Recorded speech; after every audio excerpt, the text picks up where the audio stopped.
So what do you think of as the big differences in your combat versus your typical MMO combat that players are used to? There's a few things. First, we definitely have a smaller sort of number of options available to you at a given time. So basically every choice you make is going to be, every ability you use is powerful, right? I think something that is sort of existed in combat systems and MMOs sort of in the past has been that you have this huge selection of abilities available to you, and a lot of them are kind of like, well, that's just another dot, or that's just another debuff. But instead, what you have in our case is every ability is awesome, right? I don't want that sort of, oh, this is going to reduce his damage by 5% ability, right? And no one ever does. And because we have that smaller number of options available to you at a given time, all of them are really, really cool, right? And then exactly what you choose your set to be is what makes it really you a unique character. What's your process for making sure that the abilities are that cool and not just, you know, your regular attacks that, okay, well, this is an attack that puts this tiny debuff on, or... Well, I mean, it's testing, right? I mean, like that's what it starts from. But honestly, you can tell. Like, it's not super hard when you look at the description of an ability. If one of the class designers sends me a description and it says something like decreases my damage by 5%, I go, that doesn't sound interesting. If it says creates a fiery storm that lights everything in the area on fire, and then they run into an area and sets that on fire, I go, that sounds pretty cool. So talk a little bit about how your abilities interact with each other, right? Because you have different states that you can put monsters in, or players can be put in, and stuff on the ground that can interact with other like spells and stuff, right? Well, there's a few things. I think the main one that we're really excited about is the synergy system.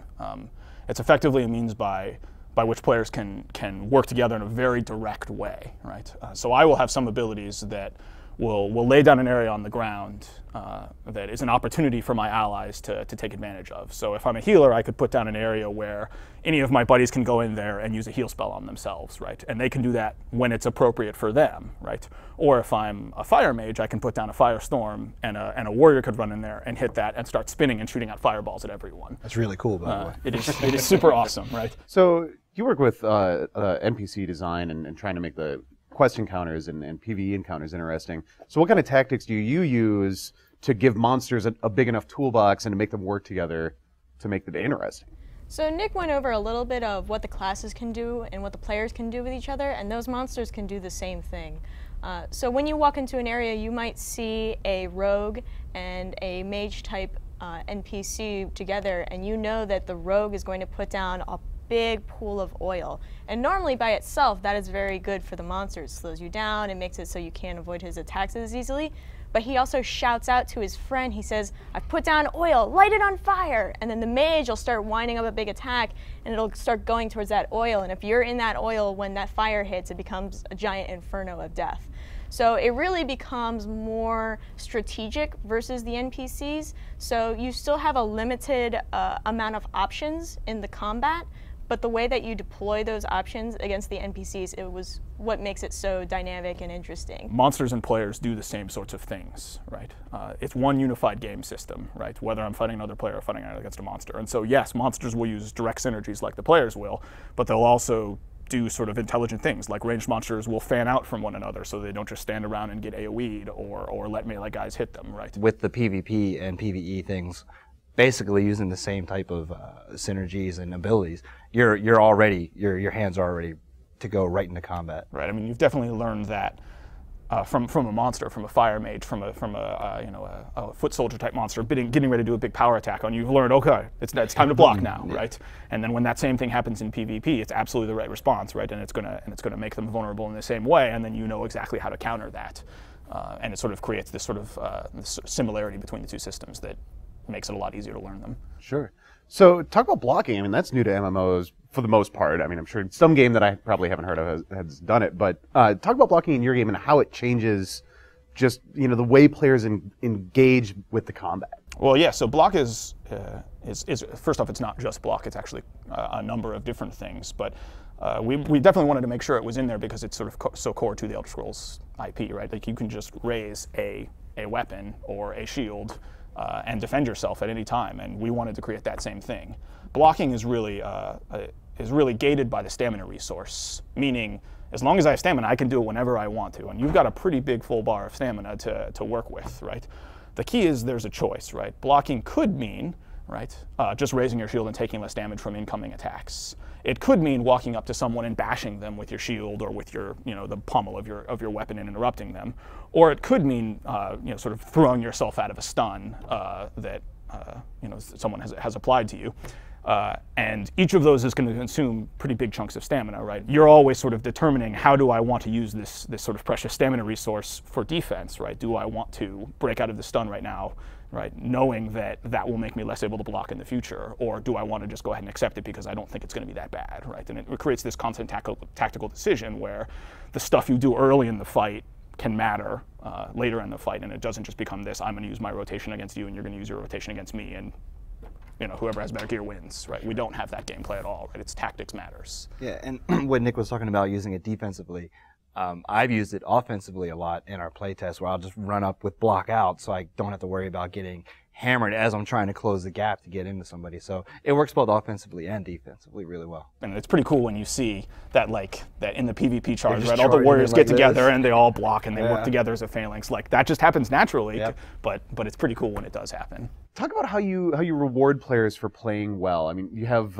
like explicit rewards that come out and give you some little bonus for using the system properly. Yes, we do. So the system is not just a win-lose scenario. You don't just beat the monster or die. That's not the only option. So whenever a monster deploys a tactic against you, for example, they wind up a big, huge attack and you block it, the guy will go off balance and you can take advantage of it. But also underneath, there's this system called finesse. And what finesse does is it rewards you for reacting to those opportunities. And the more finesse you get throughout a fight, the more rewards you'll get. So you'll level faster, you'll get some experience, and you may eventually even get an item if you do everything really well. It's absolutely a philosophy of the overall game to have. Look at the world. Play the world, don't play your UI, right?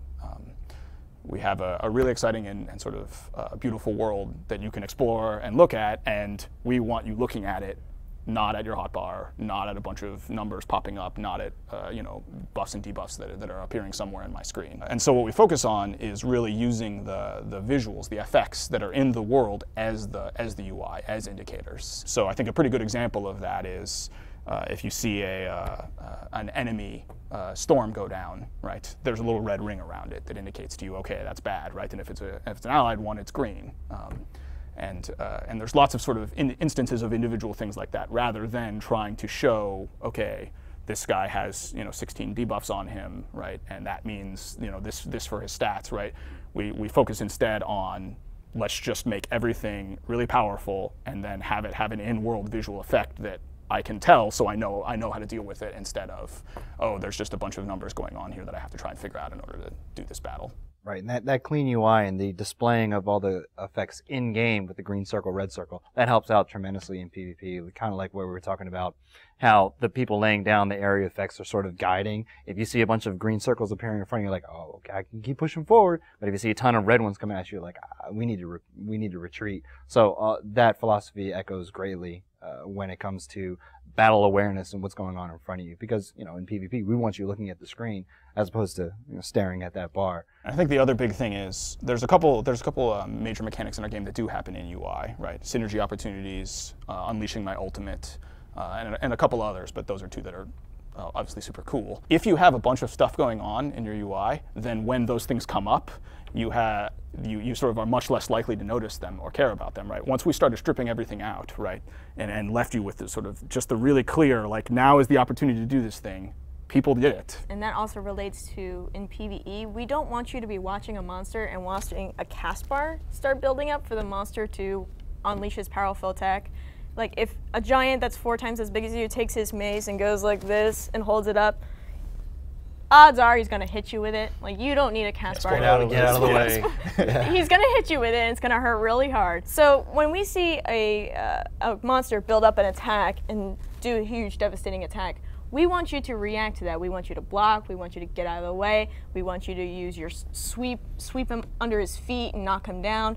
We want you to do those things. We don't want you to play a UI game. So we want you to react to the monster and not the UI that's controlling the monster. So what's your favorite way to kill players with NPC scripting? Trick question. That's cold. Trick question. I know you're not supposed to kill a player, but Designers like to kill players All right, from time to time. Come on. So one of my favorite monsters is the Lich. And obviously, he's pretty evil, loves to kill people, loves stealing souls. It's lots of fun. That's his hobby on the weekends. So what he'll do is he floats in the air and he'll put something around on the ground. And if you get caught in it, it's like a trap, right? If you get caught in it, he'll grab you up in the air and steal part of your soul and put you back down. What's your favorite thing that you've seen players do in test sessions in PvP that you didn't expect to see, or like tactics that kind of people came up with that were surprising to you? Kind of what we talked about with the shield charge or the two-handed sword charge. Like seeing guys rush at you, you're like, you realize I'm laying down tons of fire in front of me, right? And they're like, I don't care, I'm still coming in to kill you. Like that is surprising to me, because seeing a lot of fire in front of you usually scares the crap out of you. But a lot of guys will just say, you know what, I don't care. I'm going to put up the swords, I'm going to run through, and I'm going to pummel you. And it's surprising when people do behaviors like that, where you're like, all right, I'm laying down this massive pillar of doom and death in front of me, but you're still going to charge through? Okay. And then you find out later on in feedback sessions that they had a row of healers behind them going, I got you, or I'm going to get you through. So a lot of the teamwork has come out here, which has been really great, coming along with the UI, which helps train them to make them understand this. So it's been a testament to the smaller UI and the fact that we're going with lesser abilities and keying off when people should use those things. The surprise has been that how quickly people have picked it up. Best synergy in the game. You go. Yeah.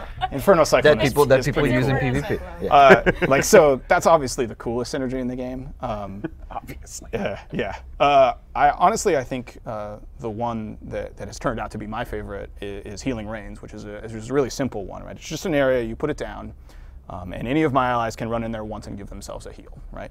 And the reason why I like it, and then what I found surprising about it, was healing in MMOs is a lot of times super impersonal, right? Like there's a bunch of people healing me, and I'm like, maybe I'll die, maybe I won't. And if I die, I'll complain, right? And if I live, I'll be like, okay, that was normal, right? There's no sense of like, oh, you did something really critical for me at that scenario, right?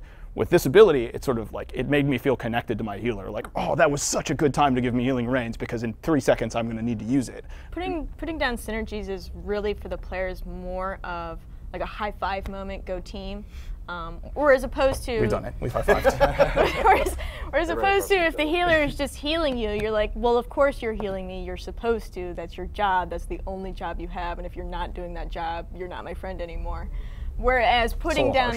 I say, I'm not on your team next week. That's mean. Whereas putting down a Healing Rains or putting down a area of a fire so you can go in and steal Cyclone, you're saying, thanks, buddy. I will go in there and spin in a circle and make a tornado of death. Like, that's exactly what I want to do right now. So it's more of teamwork in the game as opposed to teamwork on Vent. And that's the stuff that surprises me the most. Out of like just seeing people pick that up is great in PvP, because normally people are, I don't want to go in there because I'm probably gonna die real quick and easy. But then how simple it is to synergize and work with the other people. It makes getting into PvP that barrier a lot lower. Thanks for taking the time to sit down and chat about combat with us, guys. We really appreciate it. Oh, thanks for having us. Thank you. Thank you. Absolutely.